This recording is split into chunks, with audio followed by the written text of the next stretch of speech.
مسئلہ فلسطین کو عام طور پر حالات حاضرہ میں ایک قومی اور سیاسی مسئلے کے طور پر دیکھا جاتا ہے، جہاں بظاہر دو قومیں یعنی عرب اور اسرائیل ایک مخصوص علاقے پر اپنی حاکمیت کا دعویٰ کرتے نظر آتے ہیں، لیکن اس مسئلے کا تعلق دراصل تاریخ اور آسمانی کتابوں سے جڑا ہے، جو اپنی 1000 سالہ تاریخ میں ظلم، بربریت، ناانصافی، امید، روحانیت اور سیاست کی داستان بیان کرتی ہے۔ ملک شام کے جنوب مغربی علاقے کو فلسطین کہتے ہیں، جو بحیرہ روم کے ساحل پر واقع ہے۔ فلسطین کی تہذیب دنیا کی قدیم ترین تہذیبوں میں شمار ہوتی ہے۔ تحقیق کے مطابق 11,000 سال پہلے جہاں سب سے پہلے انسان نے زمین سے فصل اگائی اور جہاں پہلی مرتبہ انسانی بستی بنا کر رہنے لگے، وہ سرزمین فلسطین ہی تھی۔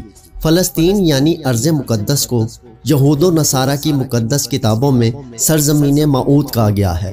یہودیوں کے مطابق یہاں 3000 سال قبل از مسیح موسیٰ علیہ السلام جب بنی اسرائیل کے ساتھ آباد ہوئے تو آپ نے یہاں ایک عبادت گاہ کی بنیاد رکھی، جہاں حضرت داؤد اور سلیمان علیہ السلام کے زمانے میں عظیم ہیکل بنائی گئی تھی، جبکہ عیسائیوں کا ماننا ہے کہ بیت اللحم یعنی وہ مقام جہاں عیسیٰ علیہ السلام کی پیدائش ہوئی تھی، وہ بھی فلسطین کے شہر یروشلم میں ہی ہے اور آپ یہیں سے مصلوب کیے گئے۔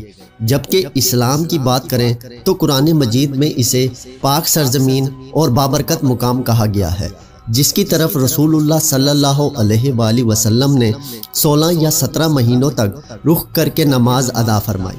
اسراء اور معراج کے موقع پر بھی حضور مسجد حرم سے براق کے ذریعے بیت المقدس تشریف لائے اور تمام انبیوں کی امامت فرمائی۔ لہٰذا بیت المقدس کو مسجد حرام اور مسجد نبوی کے بعد تیسرا حرم قرار دیا گیا ہے۔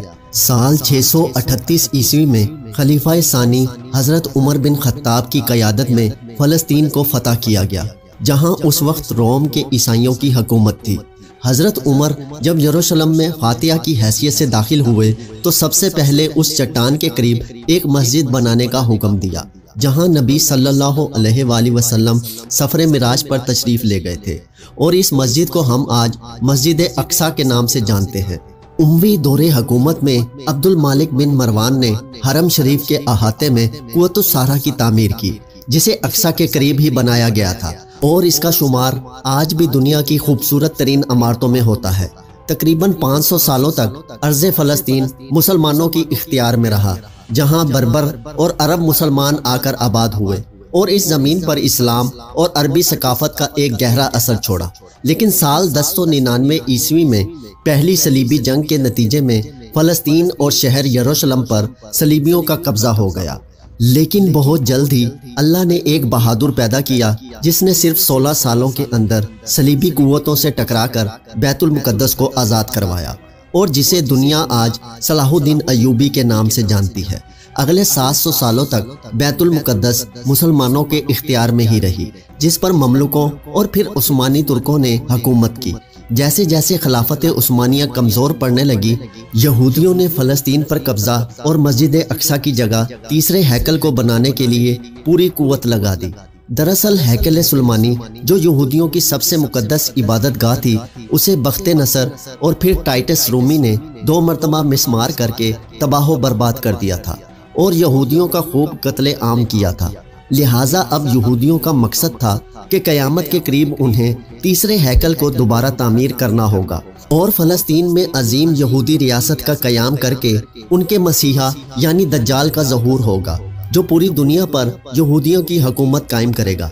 لیکن آخری عثمانی سلطان عبد الحمید کے جیتے جی وہ اس منصوبے میں کامیاب نہ ہو سکے۔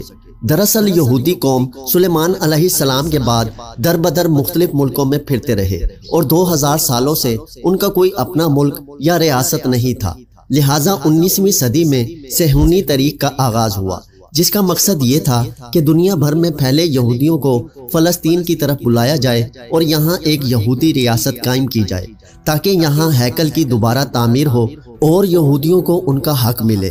چنانچہ پہلی عالمی جنگ کے بعد جب سلطنت عثمانیہ کا خاتمہ ہوا تو فلسطین پر برطانیہ کا قبضہ ہو گیا، لہٰذا یورپی ممالک نے صہیونی تحریک کی حمایت کر دی اور دنیا بھر کے یہودی فلسطین آ کر آباد ہونے لگے، جس کا نتیجہ یہ ہوا کہ یہودیوں اور وہاں موجود عربوں میں تنازعات بڑھنے لگے۔